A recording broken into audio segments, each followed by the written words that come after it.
I've just watched the Cantonese drama called Alone No More, or An Abandoned Teen, depending on your dialect. This movie is written and directed by Thomas Lee and Ying-ngai. It stars Lawrence Cheng as Uncle Gay, in his first leading role since the Yuppie Fantasia 3. It also stars Amy Lo as Una, Fish Liu as Zoe, Jay Fung as Chung Man, and most importantly, Little as Roast Piggy the Stray Dog. Let's join me as we go through this movie and find out what did I think. I've just been to see Alone No More, which is a Cantonese film. I've got to say, it's a bit of a roller coaster, to be honest with you. The emotional core of this film creeps up on you without you even noticing. And that's quite something, to be fair. I've just come out of it. It's all kind of replaying itself in my mind now, and it's like, wow, okay. But ultimately, I guess this is a movie about understanding what you did, figuring out why you did it, letting yourself go, trusting somebody else, trusting other things. Important messages, really. But again, woven in so unnoticeably until it's finished, and then you're like, oh my god, okay, wow, okay, this is great. It centres around Uncle Gay. He's 60 years old, so he's had a life, and we don't know anything about this life. All we can kind of see is a grumpy, unhappy, bad-tempered old guy. His performance is really good. He's played by Lawrence Cheng. If anyone could put a performance together like this, then this guy's your man. Our other central character is Una, and she's played by Amy Lo. Una's character, who's like much, much younger than him, kind of starting to make the same mistakes that he made. I just think that's really great, the way that they do that, the way that they put that together, the way that it so subtly reveals itself. Is she making the wrong decisions? We know that he made the wrong decisions. It's great the way that they do that. It's getting late, and it's like Tuesday evening, and I think we can drive home and talk a little bit more about Alone No More.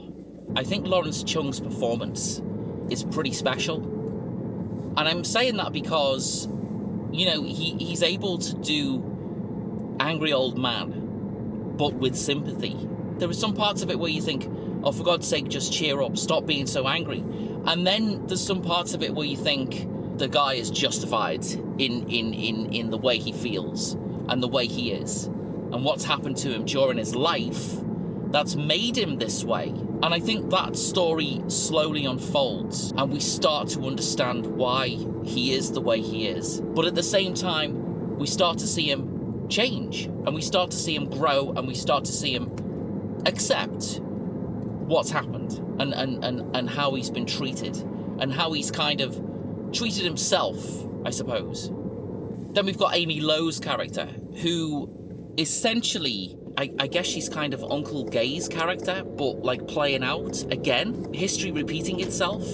Even though they're not related, they don't really know each other, they have this stubbornness and this similarity with each other.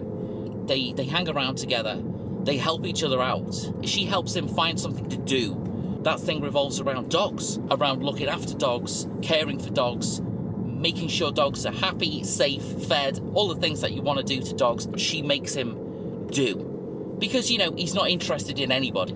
He's not interested in anybody, and especially not interested in himself. I don't want to give away any spoilers about what particularly happens, but I will say that there's a Swedish movie called A Man Called Over, and I watched that a few years ago, and this has kind of got, minus the dogs, this has got a very similar thing going on, specifically to our main character. So, if you've seen that film, then you'll know exactly what I'm talking about. But I'm not going to give away any spoilers, because if you haven't seen A Man Called Over, which was remade into a film starring Tom Hanks, which is, I think, was called A Man Called Otto, I think. And I haven't seen that version because I don't know if the Americans have, like, changed what happens in it. And I think it's perfect the way it is already. Alone No More has got some parallels to that. And that's all I'm going to say about it. If you haven't seen the Swedish film, A Man Called Over, then fair enough. But if you have, then you'll know that what particularly happens to Over in that is very similar to what Uncle Gay tries to do in this film. And you know, that makes it quite hard-hitting. It really does. And again, I wasn't expecting to be, well, have to deal with that, to be fair, to have to deal with that information and that situation. And it's like, okay, fine. And that brings us to our next most important character in this film. And that is a four-legged creature called Little. She plays Roast Piggy, which is the English translation of the dog. I don't know what the word is in Cantonese, but Roast Piggy is obviously the translation. So, fine. I mean, I personally wouldn't call my dog Roast Piggy, but there's a reason for it, and you find out why in the film. Uncle Gay has a bit of a problem. An unfortunate event happens to him. He is discovered by Little. He's discovered by Roast Piggy, if you want to call her that. Because Roast Piggy kind of saves the day, really. And then Una comes along and saves the day even more. That event happens, and we go on from there, and we start to see, you know, an unconventional group of friends, basically. One of them being a dog. Like, getting to know each other, really, and getting to trust each other, and getting to uncover how and why they are the way they are. The way that it lets us learn about its characters is done in such a subtle way. Like, such a subtle way, and such a really clever way. Maybe this is for the uninitiated. Maybe this is a standard thing with Cantonese films, I don't know. It's fully rounded, is what this film is. It's got an emotional core to it that doesn't let go throughout the entire film. The arc of Uncle Gay's character is like... it's so well done. It's only as good as that because of the performance that he gives. I mean, the performance that he gives is just amazing. It's an amazing performance. He's estranged from his daughter, for a start off, and him and his daughter don't really get on. It's as much a mutual thing as it is just Uncle Gay's problem. Him becoming friends with, or him getting to understand Una's character and who she is, I suppose that kind of brings him a little bit closer to understanding his own daughter. His relationship with his daughter is not good. That only adds to his sort of outlook on life. You know, I think at this point he's kind of given up on everything. He's not interested in anything. He doesn't care anymore.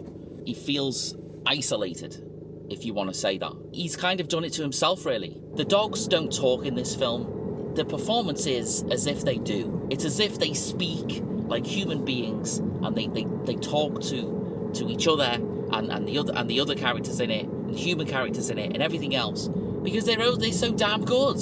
And it was just great to see some dogs in a film. I mean, who doesn't want to see dogs, right? Characterization is so prominent in this movie, and subtlety, and all of those kind of very insular things, because the characters in this are all very insular. So to be able to make a movie, you know, where things have to happen and people have to feel things and do things and stuff, to have a group of characters that are quite insular and make it work is really amazing. And I think that that's what this film does. It's able to ever so gently unfold the characters' stories, all of them. And that's what happens, even through just the usage of a walkie-talkie, you know? Something as simple and subtle as that. And seeing it is all you need. It doesn't need to have a huge grandstanding speech or anything like that. It's just something as subtle as a walkie-talkie, you know, and somebody saying "Hello, Dad" into it, and it's like, oh my God, wow. So the balance of drama, right? The drama is kind of, I guess, it sneaks up on you, and it's unexpected, and when it does happen, it's kind of hard-hitting. And, you know, that happens more than once. I've been impressed. I mean, I saw a movie called The Last Dance, and I have done a review of that film, and The Last Dance was another Cantonese movie. I just thought that was, like, this close to being a masterpiece. And this, I just think Alone No More is kind of got the same vibes. In terms of masterpiecery, it's got the same vibes to it.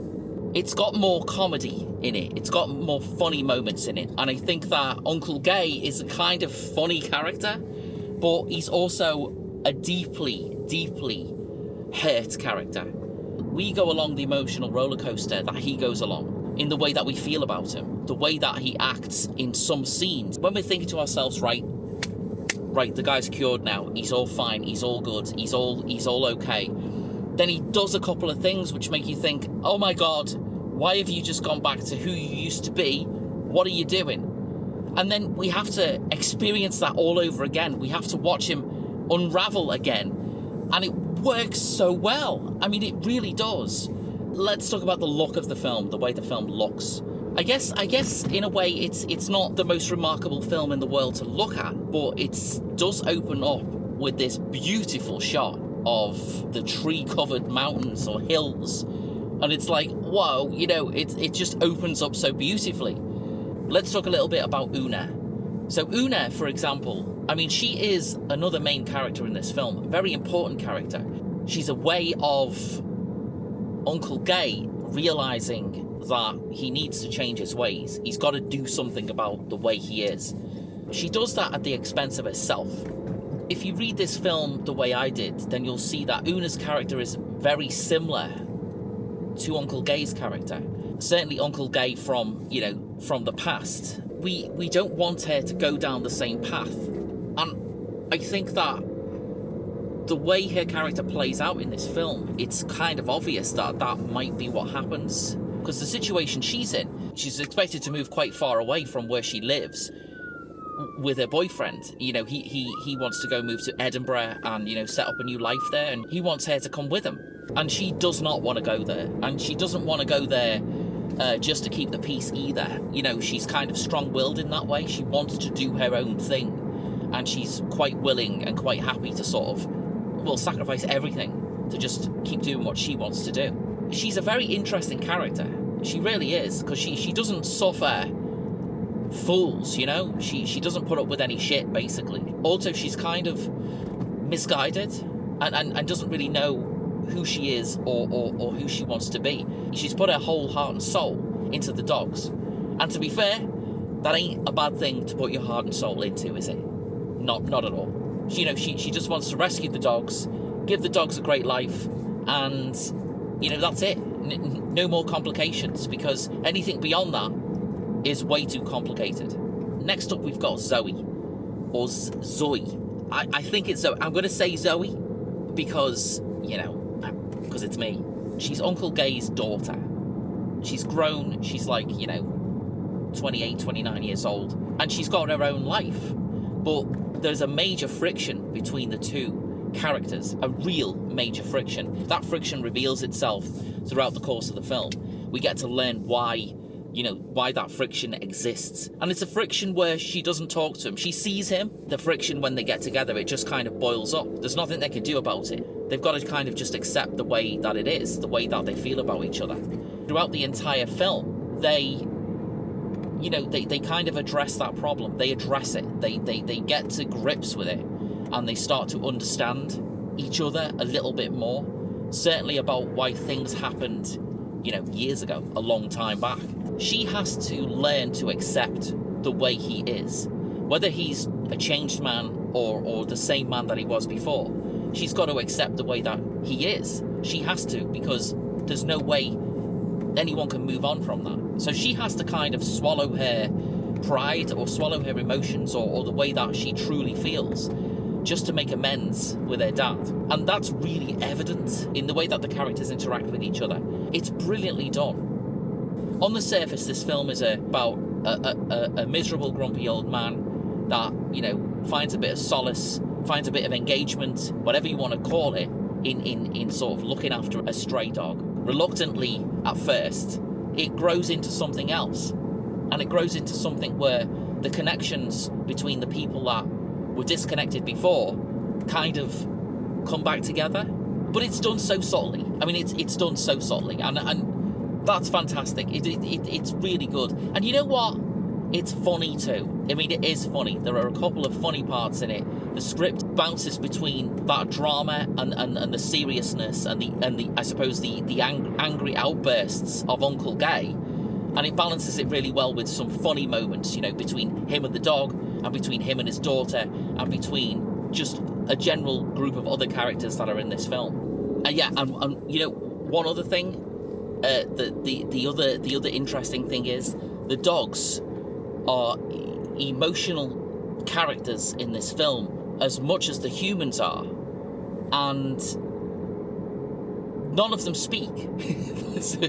You know the way we have dogs in films and they all talk and stuff. None of the dogs say anything, but they're so good at their acting job that you just kind of, you know how they feel and you know what they're going through and everything else. How wonderful is that? How great is that? So doggy Oscars all round for all the dogs in this. In fact, for all dogs everywhere. Give all dogs everywhere an Oscar, but give these dogs even bigger Oscars with treats and everything, because the dogs in this are great. If you can't be bothered with the humans, go and see this because of the dogs, for sure. I absolutely loved Alone No More. I thought it was fabulous. I enjoyed every aspect of it. There was no parts of this film where I thought, every part of it was intriguing, every part of it was exciting, every part of it was emotional. And, you go along with the characters and you just kind of let them unfold in front of you. And bear in mind, there's a surprise in the end credits. And when I say surprise, I mean an absolutely devastating surprise, to be fair. A surprise that made me tear up, in fact, when I read it.